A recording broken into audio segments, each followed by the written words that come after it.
আসসালামু আলাইকুম। কী অবস্থা, কেমন আছো আপনারা? তোমরা সবাই? আলহামদুলিল্লাহ আমি সুস্থ নাই, বাট ঠিক হয়ে যাব। তো এটা হচ্ছে মসুরির ডাল দিয়ে, তেঁতুল দিয়ে রান্না করা, এবং এটা খুবই মজা এবং আমার অনেক পছন্দ। আমি 2 দিন পর পর এই ডালটা রান্না করি। এবং এটা হচ্ছে লেমন গ্রাস দিয়ে রান্না করা। লেমন গ্রাসটা সাধারণত আমরা তো স্যুপে ব্যবহার করি, বাট এভাবে ডালে রান্না করলে তোমরা নিজেরাই সারপ্রাইজ হয়ে যাবা যে আপু এত মজা লাগে। এবং যারা তোমরা লেবু পাতার ফ্লেভার পছন্দ করো বা দেশের বাইরে লেবু পাতাকে অনেক মিস করো, তাদের জন্য লেমন গ্রাসটা দিলে তুমি বলবা যে আল্লাহ, আগে কেন আমরা লেমন গ্রাস ব্যবহার করিনি ডালে। খুবই মজার একটা ডাল। তো চলো ডাল রান্না করি। এবং এই ডালটার জন্য আমি এখানে তেল দিয়ে দিয়েছি এবং আমি বেশি করে রসুন কুচি দিছি। বেশি করে রসুন কুচি দেওয়ার কারণ কি জানো? যাদের হচ্ছে মুসুর ডাল খাইলে গ্যাসের প্রবলেম হয়, এই রসুনটা গ্যাস দূর করার ক্ষেত্রে একটু কাজ করে। তো আর আমি এখানে বেশি করে পেঁয়াজ কুচি দিয়ে দিয়েছি। তারপরে হচ্ছে আমি ধুয়ে রাখা মসুরির ডালগুলো দিয়ে দিলাম। আমি অ্যাকচুয়ালি এটাকে কষায় বসায় দেব, মানে আমরা যেরকম ডাল মাইখা যেভাবে বসায় না, ঠিক এইভাবে আমি জাস্ট একটু তেলের মধ্যে দিয়ে ভাজা নিলাম। আমি এখানে বেশি করে টমেটো কুচি দিয়ে দিলাম। এখানে প্রায় বড় বড় 2টা টমেটো। এবং আমি এখানে হলুদের পাউডার দিয়ে দিলাম আর অল্প একটু পাপরিকা পাউডার দিয়ে দিলাম। হলুদের পাউডারটা কিন্তু ডালে সবসময় অল্প একটু দিতে হয়, নাহলে কিন্তু ডালটা একদম বেশি কালারিং হয়ে যায়। আর আমি এখানে পাপরিকা পাউডার দিলাম জাস্ট সুন্দর একটা কালার হওয়ার জন্য। তো ডালটাকে আমি সুন্দর করে এটাকে এখানে একটু ভেজে নিচ্ছি প্রায় 5 মিনিটের মতো। এই ডালটা তুমি প্রেশার কুকারে দিয়ে রান্না করতে পারো। প্রেশার কুকার দিয়ে ডাল রান্নার রেসিপি আমি আরেকদিন দেখাবো তোমাদের, এবং ওই ডালটা খুব মজা হয়। আর এইভাবে অনেক অঞ্চলে আছে ডালের মধ্যে টমেটো ব্যবহার করে না, বাট আমাদের ঢাকাতে টমেটো ছাড়া কখনো ডাল রান্না করে না। আমি কখনো টমেটো ছাড়া ডাল খাইনি, তো এই জন্য আমরা বেশি করে টমেটো ব্যবহার করি ডালে। খুবই মজা হয় মুসুরির ডালে টমেটো ব্যবহার করলে। আমি এখানে পরিমাণ মতো লবণ দিয়ে দিলাম। আর এটা হচ্ছে তেঁতুল। তো এটা বাংলাদেশ থেকে আনা তেঁতুল ছিল। এবং ডালটা বলক আসার জন্য অপেক্ষা করতেছি। ডালটা যখন বলক আসবে তখন হচ্ছে আমি ডালটাকে মানে অর্ধেক ঢাইকা দিব, মানে পুরোপুরি ঢাকলে কিন্তু ডাল বলকায় পড়ে যাব। তো পুরোপুরি ঢাকবো না, জাস্ট হালকা করে ডালটাকে ঢেকে রাখবো। তো ডাল হইতে হইতে আমি তোমাদের দেখাবো যে দেখো, দেখছো এই যে আমি অর্ধেক করে ঢেকে রাখছি। এখানে কিন্তু ডাল পুরোটা ঢাকি নেই, কারণ ডাল বলকায় পড়ে যাওয়ার সম্ভাবনা কি পড়ে যায়।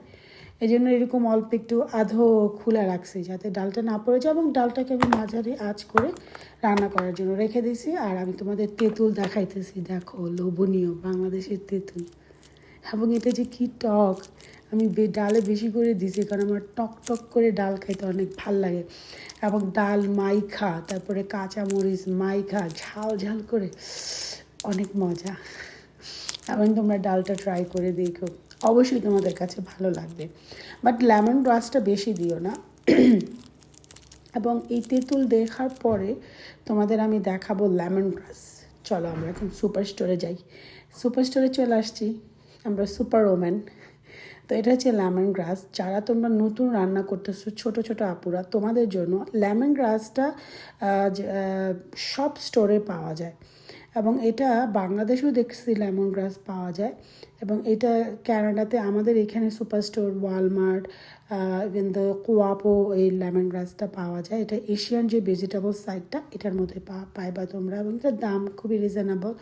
এবং এটা স্যুপে বা অন্য জায়গায় ব্যবহার করে। আমি সাধারণত মাছে লেমন গ্রাস ব্যবহার করি। আমি লেমন গ্রাস দিয়ে একটা চিকেন রান্না করি, আমি অবশ্যই তোমাদের সাথে শেয়ার করব।